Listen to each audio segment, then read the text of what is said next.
Unit number first है विश्लेषिक फलन, उसको स्टार्ट करने जा रहा हूँ।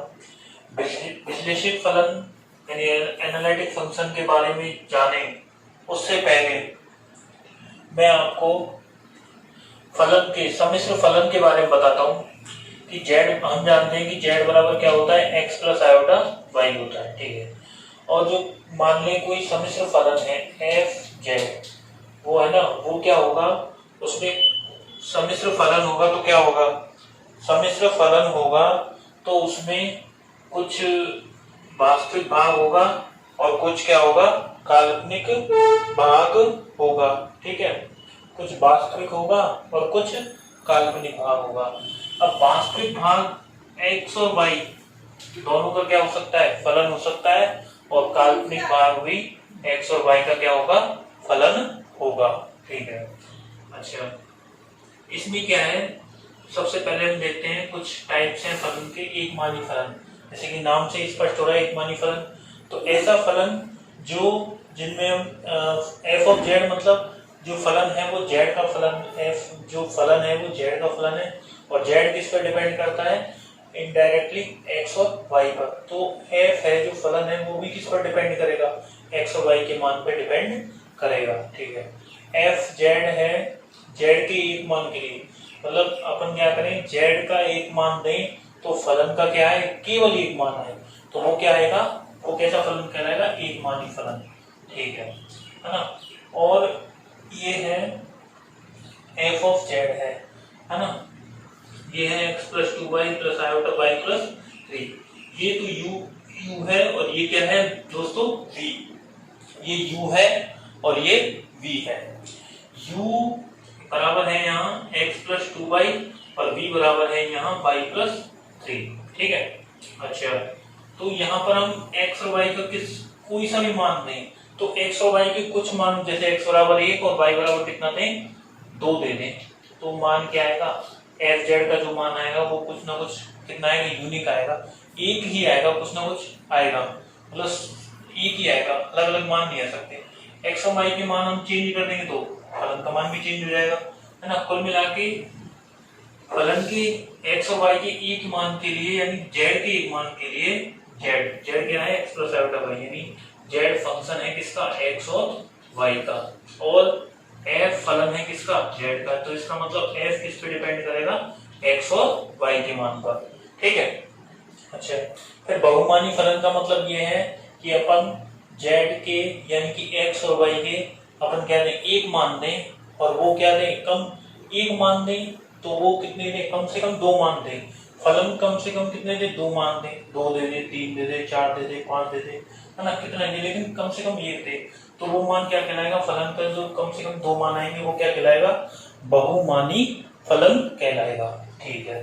तो जेड बराबर जैसे ये है, जैसे मैंने दिया 4 में क्या लगा दिया, अंडर रूट, जेड बराबर कितना मान दिया, 4 है, और 4 का क्या दे दिया, अंडर रूट, जेड की पावर ये जैसे ये फलन दे रखा है ना, और 4 का अंडर रूट क्या आएगा, प्लस माइनस 2, ठीक है।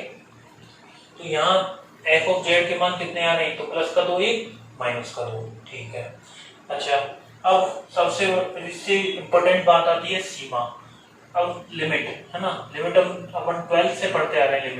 लिमिट का मतलब क्या होता है, यानी कि कोई फलन यदि परिभाषित है तो उसकी सीमा का अस्तित्व होगा यदि उसके दाएं और बाएं लिमिट क्या है, विद्यमान है। यानी कि जैसे ये कोई फलन है ना, ये हम आर्गेन समतल लेते हैं, ठीक है, एफ ऑफ जेड, और यदि ये z0 बिंदु है तो z0 बिंदु पर यदि हमें लिमिट देखनी है तो हम क्या करेंगे, एक तो इस पर यानी इस बिंदु पर z0 पर फलन का मान, और एक z0 के थोड़ा सा बाईं साइड में और एक z0 के दाईं साइड में जो लिमिट है वो क्या आनी चाहिए, बराबर आनी चाहिए। तो हमने सीधा बोल दिया कि जब z टेंड्स टू क्या हुआ है, z0 टेंड्स टू z0 का मतलब z इधर से भी z0 के पास आ सकता है और z इधर से भी z0 के पास आ सकता है। तो दाईं और बाईं सीमा दोनों कैसे भी है ना, दोनों सीमा यानी कि फलन का z0 पर मान के क्या आ जाए, बराबर आ जाए, तो सीमा क्या होगी, उसकी अस्तित्व में होगी। क्या ये दूसरी परिभाषा है, ये रियल एनालिसिस की परिभाषा है। रियल एनालिसिस में कहते थे कि Z0 के प्रतिवेश, Z0 के प्रतिवेश का मतलब हो गया या तो इधर या इधर, इधर उधर पड़ोस पड़ोस में, है ना।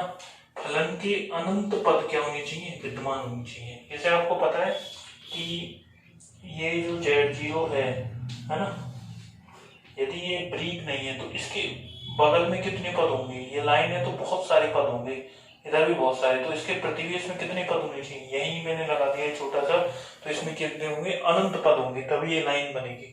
तो इसके प्रतिवेश में यदि ये इसकी सीमा विद्यमान है, सीमा विद्यमान यानी कि कंटिन्यूटी, है ना, कंटिन्यूटी होगी तो क्या होगी, यानी कि इसके प्रतिवेश में इस फलन के कितने पद आएंगे, अनंत पद आएंगे। ठीक, अब इसके बाद देखते हैं अवकलनीयता।